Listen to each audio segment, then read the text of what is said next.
I just found a Reddit thread where someone claims they've been gaslighting AI and somehow getting better answers because of it. And it might be one of the strangest, but most interesting things I've seen about AI in a while. I read it, I tested some of it, and weirdly, a few of these tricks are kind of brilliant, especially if you're using AI for work, content, or running a business. This could legitimately make your AI 10 times more useful. Let me break down the ones that matter and which you can actually use in the real world. And stick around because I'm also going to show you a prompt so unhinged, it basically forces ChatGPT into a battle royale.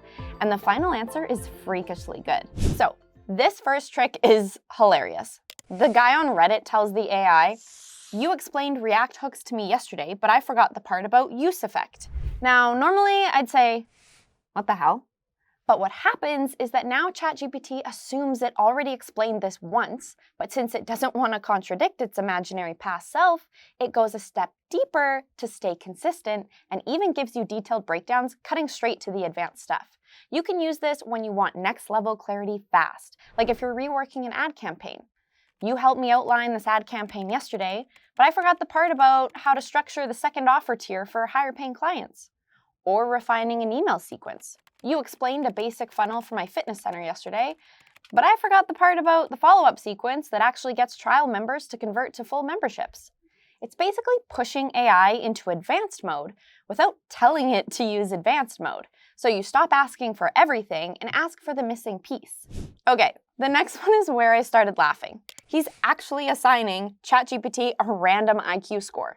You're an IQ 145 specialist in marketing. Analyze my campaign. Now, does this work? Technically, yes, but not because of the number. It's because you're giving the model a persona. The model has probably seen tons of prompts like, "You're a brilliant AI expert," or "You're a world-class authority on LinkedIn."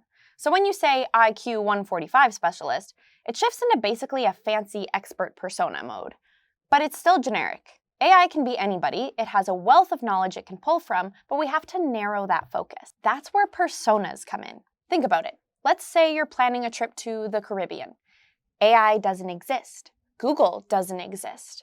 So you have to ask a person. Who are you going to ask? Well, it'll probably be someone who's been there, someone with experience planning trips, maybe a professional travel planner who works for a travel agency. That's who I would ask. And that's the mindset we've got to have when we're talking with AI.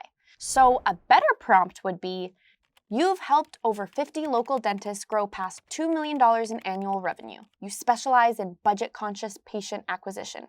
Analyze this offer and tell me what you changed." And that's why I love the whole AI employee approach. When you assign AI an actual job, like a receptionist or a sales assistant, it performs at a totally different level. It's not guessing who it's supposed to be because it already knows. And that's basically what Vendasta's AI employees are built for. You define the role once, and it stays in that lane forever. No psychological manipulation needed. Okay, this next one, I'm just gonna say it. This is complete crap. The whole idea falls apart the second you realize the model isn't actually reacting to your trick, it's just pattern matching whatever tone you feed it. If you disagree, be sure to tell me in the comments. All right, moving on. Next prompt. Explain blockchain like you're teaching a packed auditorium. This one is actually sneakily powerful because now the model isn't just explaining clearly, it's performing. When I tested it with business topics like explain how Google reviews affect my business, like you're teaching a room full of busy local restaurant owners who are great at food but hate marketing. Use simple language, tell a quick story, and end with 3 concrete actions they can take this week. The tone changed completely. Suddenly, it was telling stories, anticipating objections, saying things like, "Now some of you might be thinking," and building towards a call to action. You're pushing it to imagine not just content, but delivery, and remember it's trained on tons of talks, lectures, and TED Talk-style transcripts, so it snaps right into a public speaking mode. This is perfect for creating webinars for local businesses, a workshop for clients, producing team training resources, or even a YouTube video like this one. Just tell it who's in the room and what they're struggling with. The more specific the room, the better the output. But sometimes when I want to go deep on a topic, my favorite prompt is, "Explain this to me like I'm 5. So before I test out more from this list, I promise to show you something crazy. I call it the playoff method, or rather the battle of the bots. Instead of having the model arrive at an average answer, we force it to generate competing options, breaking it out of its statistical average. Stick in your original prompt and immediately follow it with, answer as a well-informed first-person deep search of the web. Then critique as a third-person analyst, an expert on the matter. Finally, merge both to share your conclusion. With this, we're regenerating a debate competition with two distinct personas. Isn't that kind of crazy? Can we really make AI be that divided? Talk about psychological warfare. Now, the reason this works is that AI is normally better at critiquing or editing than writing something original. So asking it to do this is tapping into its superpower.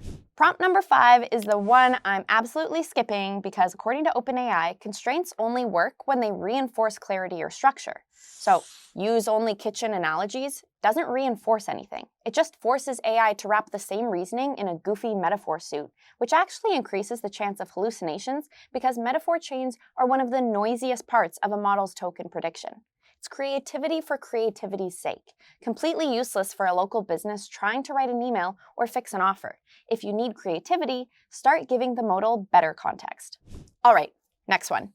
Let's bet $100. Is this code efficient?